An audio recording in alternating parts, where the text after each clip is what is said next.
스승님 감사합니다. 큰 기도를 앞두고 해야 할 일과 하지 말아야 하는 일에 대한 질문을 드리겠습니다. 저는 도원정사에 올 때에는 신성한 도량이기에 늘 몸과 마음을 정갈하게 하려고 머리도 자르고 손톱도 깎고 발톱도 깎고 옵니다.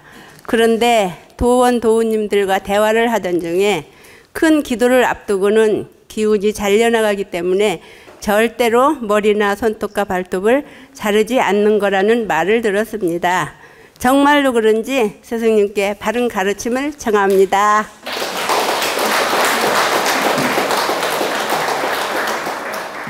아주 좋은 질문입니다.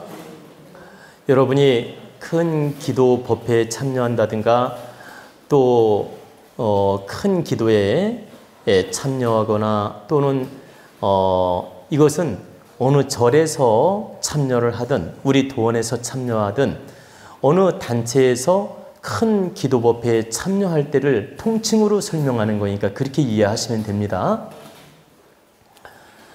그렇게 큰 기도 법회를 앞두고 머리를 자르고 뭐 손톱을 깎고 이렇게 하면 안 되느냐고 물으셨는데 절대 그렇지 않습니다.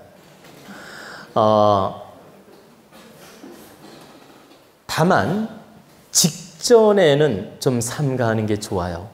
직전, 예를 들어 오늘 저녁에 기도를 해요. 오늘 저녁에. 그럼 오늘 저녁에 기도하는데 오늘 낮에부터 머리를 자르고 막 손톱을 깎고 이렇게 직전에 하는 것은 좀 지양하는 것이 좋고 하루나 이틀 전에 그렇게 단정하게 준비하는 건 좋다는 것입니다. 그러면 3일 전에 내가 미용실에 가서 단정하게 머리를 만져도 좋고 하루 전에 미용실에 가서 머리를 단정하게 만져도 좋고 손톱을 깎아도 좋고 목욕제기를 해도 되고 또는 때를 밀어도 괜찮다. 다만 오늘 저녁에 기도인데 바쁘세요? 저녁 12시에 기도인데 한 해 넘어갈 무렵에 손톱을 깎고 머리를 자르고 이렇게 직전에 하는 건 좀 지양하는 게 좋다는 뜻입니다. 왜 그럴까요? 기도 직전에 막 머리를 자르고 손톱을 깎고 하면은 이게 신체 변화가 제자리에 들어오기 전에 바로 이 큰 변화를 주는 거 아닙니까?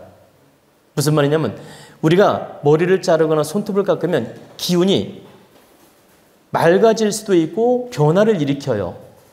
제가 말하는 건 탁해진다는 말이 아니에요. 맑아지더라도 기운의 변화는 일어난다 이 말입니다. 그럼 기운이 변화를 일으킨 다음에 다시 제자리를 찾는 시간이 필요하다는 거예요. 다시 제자리를 찾는 시간이 보통 하루 정도는 필요해요.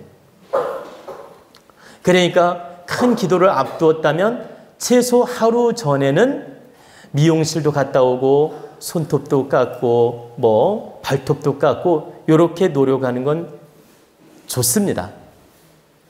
그리고 오늘 만약에 밤에 12시에 이제 기도를 해야 되는데 아침에 손톱을 깎았어요. 예를 들면 그렇게 하더라도 관계는 없는데 아주 내 모양에 큰 변화를 주는 건 그래도 하루 전에 하는 게 좋다는 뜻입니다. 근데 뭐 작은 변화라는 게 뭐예요? 손톱 깎는 거 이건 작은 변화잖아. 이런 정도는 당일날 아침이라도 손톱 발톱을 깎고 단정하게 준비하는 건 괜찮다. 다만 기도 직전에 하는 것은 삼가하는 게 좋다는 뜻입니다. 오늘 저녁 밤 12시에 기도한다면 아침에 하는 건 괜찮아요. 근데 기도 몇 시간을 앞두고 하는 건 삼가하는 게 좋다. 그리고 이제 여러분이 이렇게 몸에 큰 변화를 줄 때는 어떻게 큰 변화가 뭡니까? 여성분들 머리가 길었다가 갑자기 자른다든가 보세요. 뭐라 할까 이렇게 문신을 갑자기 한다든가 이런 게 큰 변화 아닙니까? 그죠? 이렇게 큰 변화를 주는 건 3일 전이든 하루 전이든 이틀 전이든 이렇게 미리 하는 게 좋다. 이해가 되시죠? 근데 작은 변화는 뭐 아침에 해도 관계없고 하루 전에 하면 더 좋다.